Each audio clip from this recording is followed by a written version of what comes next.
प्रियो, आज हम इस विषय पर विचार करेंगे कि यीशु मसीह की कब्र पर से पत्थर क्यों हटाया गया।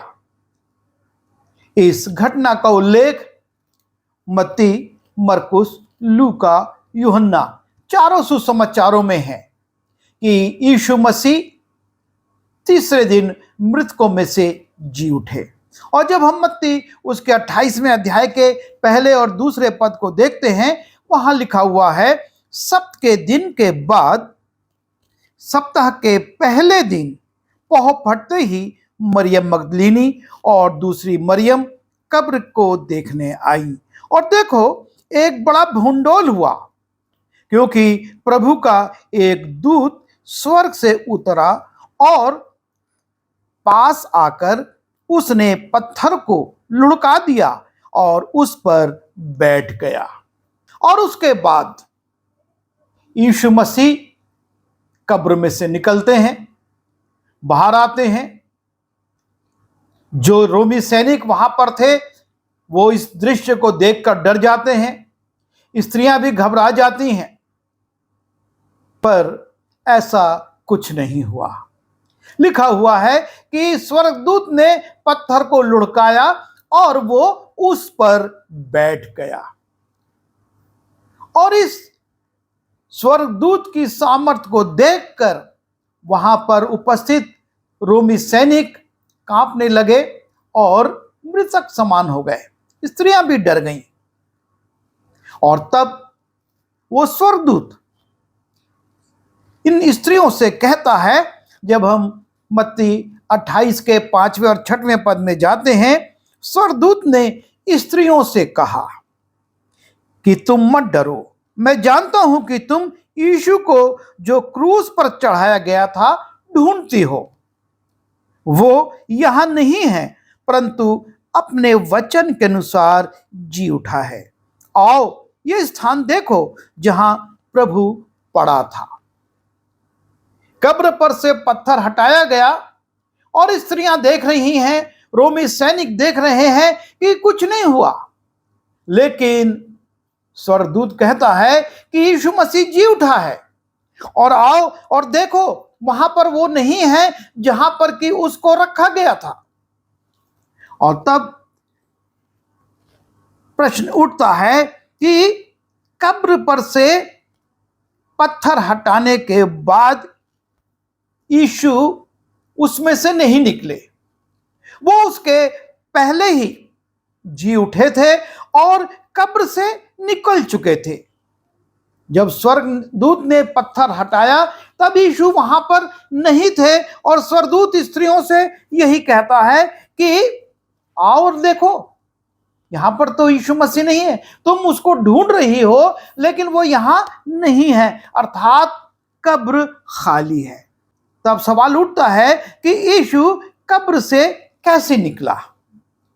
और जब हम यूहन्ना रचित सुसमाचार उसके 20वें अध्याय के 19वें पद को देखते हैं, वहां पर पुनरुत्थान की संध्या को यीशु मसीह के विषय में लिखा है, उसी दिन जो सप्ताह का पहला दिन था, संध्या के समय जब वहां के द्वार बंद थे और यहूदियों के डर के मारे चेले उस घर में थे, तब यीशु आया और बीच में खड़ा होकर उनसे कहा, तुम्हें शांति मिले।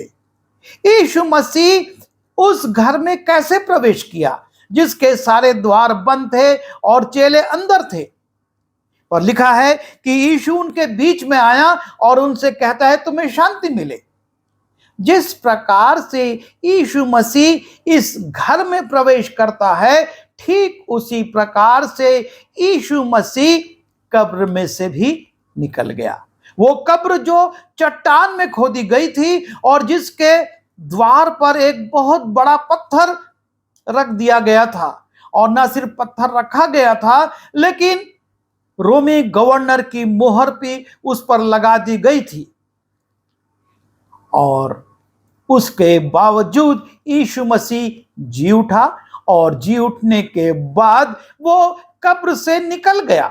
और तब मन में एक दूसरा प्रश्न और आता है कि जब यीशु मसीह कब्र में नहीं था, तब स्वर्गदूत को परमेश्वर ने क्यों भेजा कि वो पत्थर को हटाए। और परमेश्वर ने उस पत्थर को हटवा दिया और स्वर्गदूत वहां से हटता नहीं है, लेकिन वहीं रहता है, वहीं पत्थर पर बैठ जाता है और स्त्रियों से बातचीत करता है। प्रभु यीशु मसीह तो अब कब्र में नहीं था और कब्र खाली थी। परमेश्वर उस पत्थर को हटवाता है। और मरकुस रचित सुसमाचार उसके 16वें अध्याय में जब हम जाते हैं और उसके 2 और 3 पद को देखते हैं, वहां पर हम इन स्त्रियों की बातचीत को पाते हैं। ये स्त्रियां जो कि यीशु मसीह की कब्र पर जा रही थी और वो आपस में बातचीत करती हैं। और सप्ताह के पहले दिन बड़ी भोर जब सूरज निकला ही था, वे कब्र पर आईं और आपस में कहती थीं कि हमारे लिए कब्र के द्वार पर से पत्थर कौन हटाएगा। हमारे लिए कब्र के द्वार पर से पत्थर कौन हटाएगा। और ये नहीं समझ पा रही थी कि हम स्त्रियां कैसे उस पत्थर को हटाएंगे और अपनी रीति विधि के अनुसार यीशु मसीह की मृतदेह के ऊपर ये जो सामग्री हमने तैयार की है उसको लगाएंगी। और परमेश्वर मनुष्य की इच्छा को जानता है और उसका आदर भी करता है। उसको ये मालूम था कि ये स्त्रियां चाहती हैं कि कब्र पर से पत्थर हटाया जाए ताकि वो यीशु मसीह की देह पर इत्र और दूसरी जो सामग्री उनने तैयार की है मल सके। और परमेश्वर अपने प्रेम को प्रकट करते हुए अपने दूत को भेज देता है कि इन स्त्रियों के लिए तो ये संभव नहीं है, पर मैं इनके लिए इस पत्थर को हटवा दूंगा। और दूत आता है और पत्थर हटा देता है। हमारे जीवन में कई बार ऐसा होता है, बहुत सी समस्याएं हमारे जीवन में आती हैं और हम सोचते हैं कि इसको हल करना हमारे लिए संभव नहीं है, हम कमजोर हैं। लेकिन परमेश्वर जानता है और समय पर वो हमारी सहायता के लिए अपने दूतों को भेजता है और उन समस्याओं को, उन पत्थरों को जो हमारे लिए रुकावट हैं, उनको वो हटवा देता है।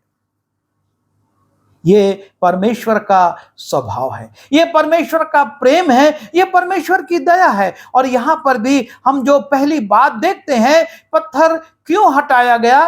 परमेश्वर ने इन स्त्रियों की इस आवश्यकता को कि हमारे लिए पत्थर कौन हटाएगा, अपने दूत के द्वारा उसने उस पत्थर को हटवा दिया।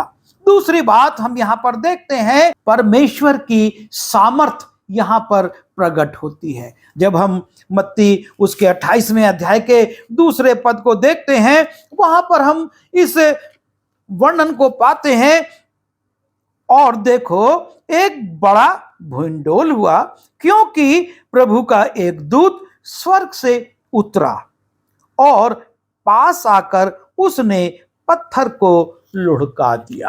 परमेश्वर सर्वशक्तिमान है। मनुष्य सोचता है कि वो अपने प्रयासों से परमेश्वर की शक्ति को सीमित कर सकता है, उसे बांध सकता है, लेकिन परमेश्वर के सामने कुछ भी असंभव नहीं है।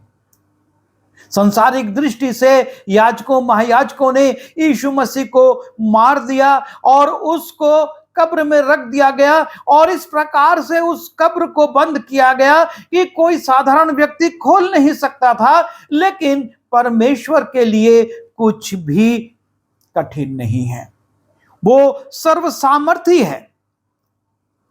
और परमेश्वर का दूत उसको हटाकर वहां बैठ जाता है, क्योंकि यदि स्वर्गदूत वहां पर नहीं बैठता तो कुछ लोग यह धारणा बना सकते थे कि जो भूंडोल हुआ था उससे वो पत्थर हट गया।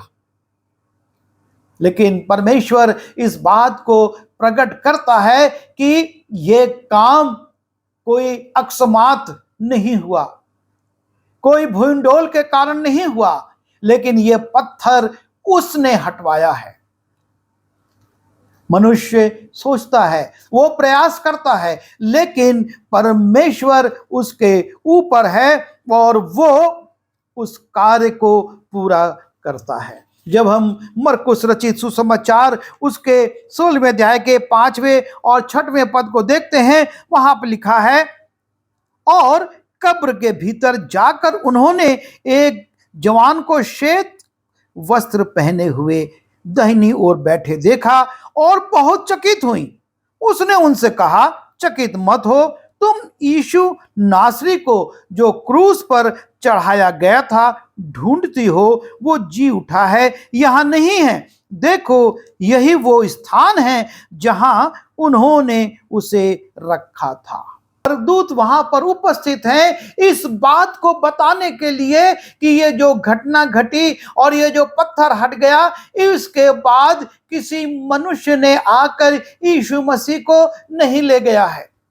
ये परमेश्वर का काम है, परमेश्वर की योजना है, और इसलिए तुम इस बात से निश्चयता प्राप्त करो कि यीशु मसीह जी उठा है। अब वो कब्र में नहीं है, कब्र में वो स्थान खाली है, और परमेश्वर पत्थर को हटवाकर खाली कब्र उन स्त्रियों को दिखाता है। वो चाहता है कि वो स्त्रियां उस खाली कब्र को देख लें और जान ले कि प्रभु यीशु मसीह कब्र में नहीं है, उसकी देह कब्र में नहीं है। वो खाली कब्र ना सिर्फ देखती हैं, लेकिन स्वर्गदूत उसको प्रकट करता है कि कब्र अचानक से खाली नहीं, लेकिन परमेश्वर की योजना के अनुसार और यीशु मसीह की घोषणा के अनुसार यीशु मसीह जी उठा है और अब वो यहां पर नहीं है। चौथी बात जो हम देखते हैं, और वो यह है कि परमेश्वर इस बात को प्रकट करता है कि मानवीय शक्ति कितनी भी हो, लेकिन वो परमेश्वर का मुकाबला नहीं कर सकती है। मत्ती रचित सुसमाचार उसके 27वें अध्याय के 62वें पद से हम देखते हैं किस प्रकार से याजक महायाजक पिलातुस से कहते हैं। दूसरे दिन जो तैयारी के दिन के बाद का दिन था, महायाजकों और फरीसियों ने पिलातुस के पास इकट्ठे होकर कहा, हे महाराज, हमें स्मरण है कि उस भरमाने वाले ने अपने जीते जी कहा था कि मैं 3 दिन के बाद जी उठूंगा।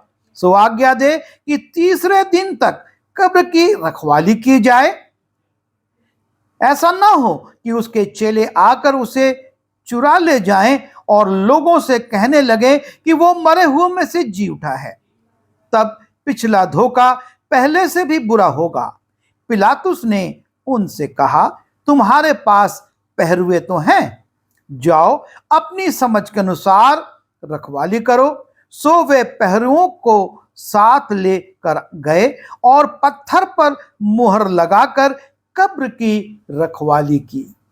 मानवीय शक्तियां, मानवीय बुद्धि और मानवीय अधिकार परमेश्वर पर अधिकार नहीं कर सकता, उसकी योजना पर अधिकार नहीं कर सकता। इन्होंने योजना बनाई थी कि हम कब्र की रखवाली करेंगे, उस पर मोहर लगा देंगे, जिसको कोई भी सांसारिक शक्ति तोड़ नहीं सकती थी, क्योंकि गवर्नर की मोहर जब लग गई है तो कोई भी व्यक्ति उसको तोड़कर उस आज्ञा का उल्लंघन नहीं कर सकता।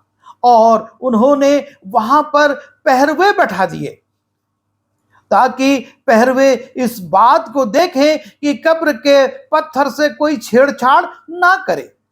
रखवाली की जा रही है, लेकिन सारी बातें वहां पर धरी की धरी रह गई, सारी रखवाली वहां पर धरी की धरी रह गई। और लिखा है कि स्वर्गदूत उतरा और उसने पत्थर को लुढ़का दिया। ना वहां पर मुहर की कोई कीमत रही और ना वहां पर पहरुओं की।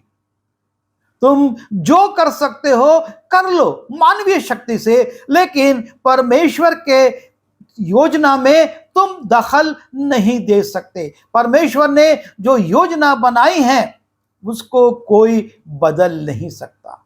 इन्होंने कोशिश बहुत करी कि कब्र की रखवाली करें ताकि यीशु मसीह के पुनरुत्थान की कहानी वो झूठी सिद्ध कर सकें, कोई ना कह सके कि यीशु मसीह जी उठा है। पर उनकी बुद्धि, उनकी योजना सब धरी की धरी रह गई। और पांचवी बात हम यहां पर देखते हैं कि मानवीय शक्ति परमेश्वर के सामने क्षीण हो जाती है।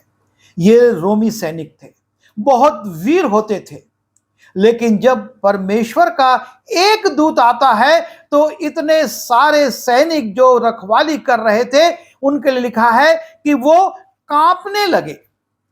जब हम चौथा पद देखते हैं, उसके भय से पहरुए कांप उठे और मृतक समान हो गए। ये वीर सैनिक जो कि रोम की शान थे, रोम के सैनिकों की बड़ी इज्जत थी, ये परमेश्वर के दूत के सामने अर्थात परमेश्वर की शक्ति के सामने कांपने लगते हैं।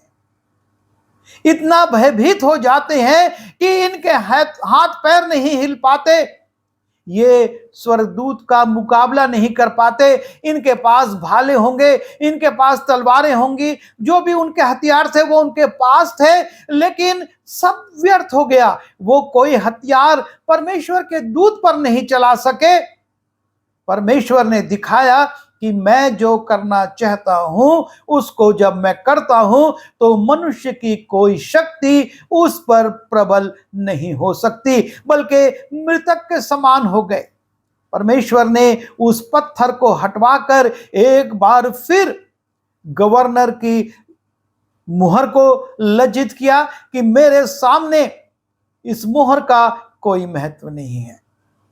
उन योजनाओं को जो याजक महायाजक बना रहे थे उनको उसने ध्वस्त कर दिया। तुम्हारी योजनाएं इस पत्थर के हटते ही समाप्त हो गईं और तुम्हारे पहरुए मृतक समान हो गए।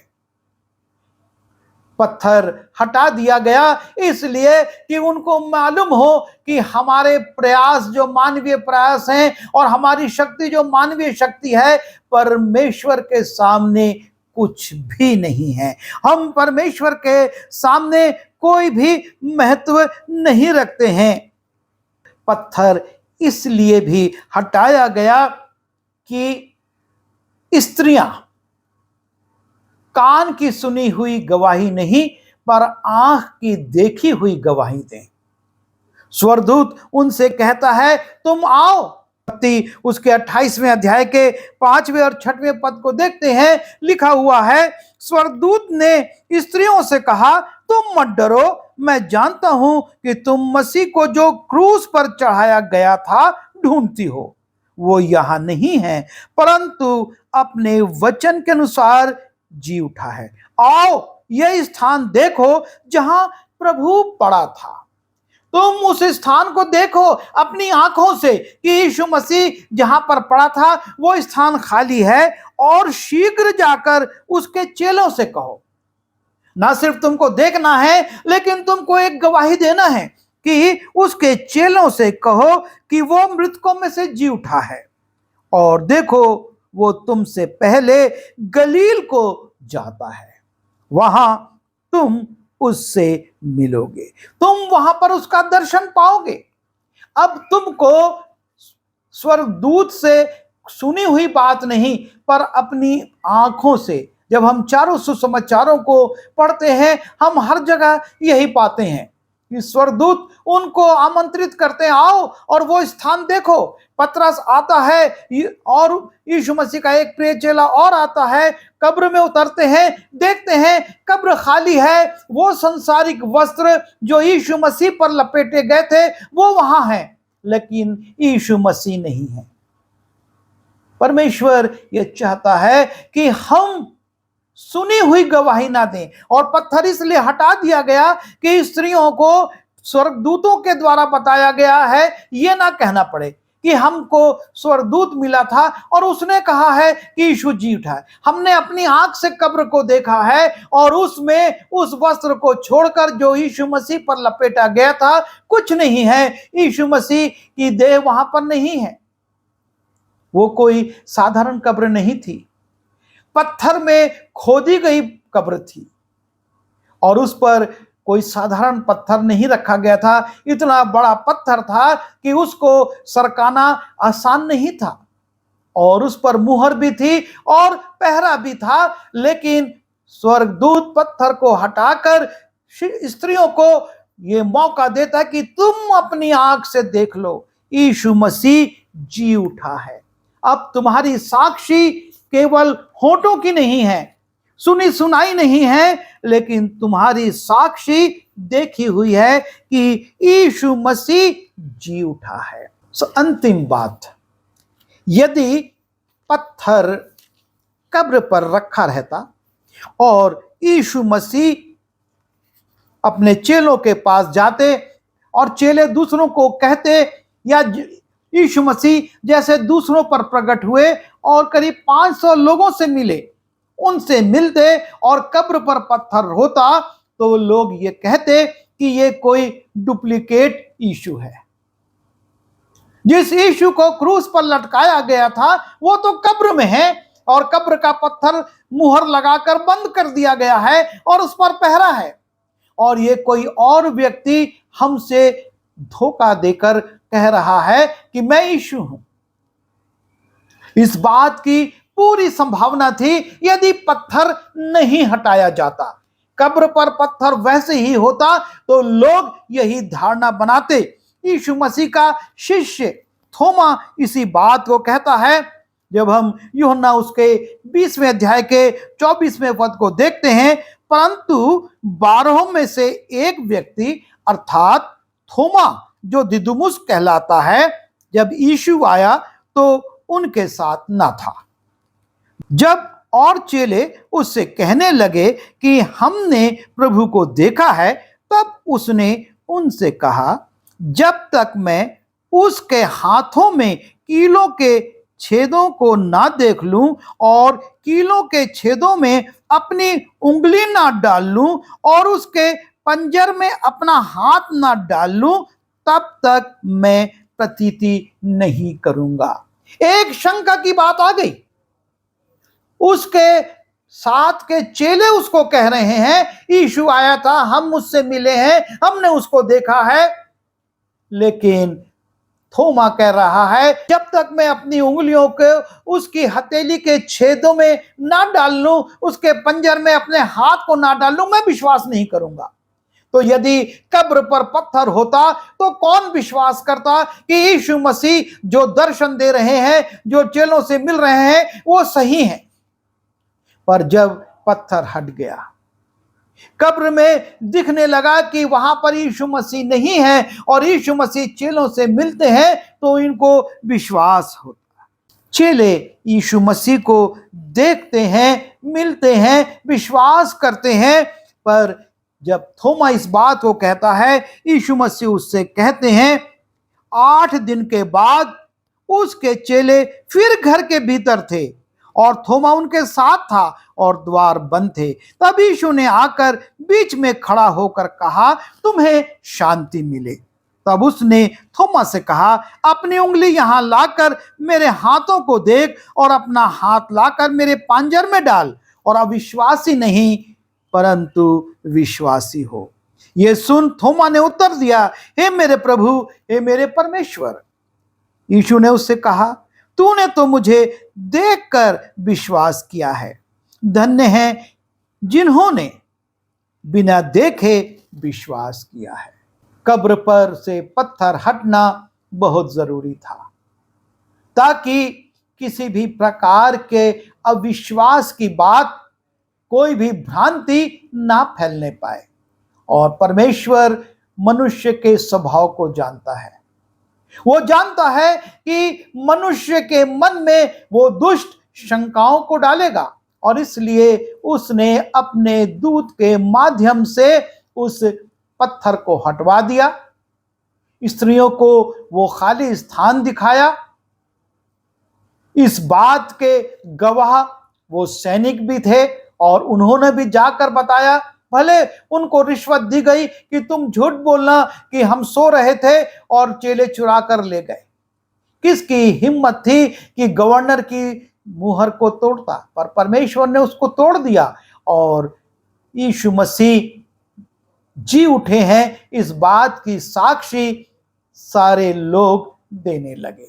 और आज भी हम इसी बात को विश्वास करते हैं, क्योंकि कब्र पर पत्थर नहीं है, कब्र खाली है और यीशु मसीह जी उठा है। हम इस बात पर विश्वास करते हैं और इसलिए हम हमेशा ये कहते हैं कि यीशु जी उठा है, और लोग कहते हैं हाँ सचमुच वो जी उठा है। कब्र पर पत्थर हटा हुआ है, यीशु मसीह जी उठा है। आइए दुआ करें।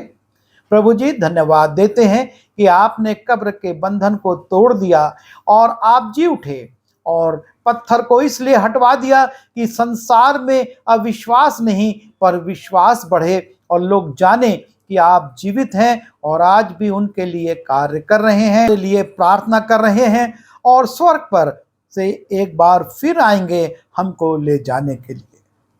प्रभु जी, हम सबों को विश्वास में स्थिर रहने की शक्ति दीजिए, ताकि हम संसार पर आपके पुनरुत्थान को प्रकट करें और लोग विश्वास करें। विनती यीशु के नाम में, आमीन।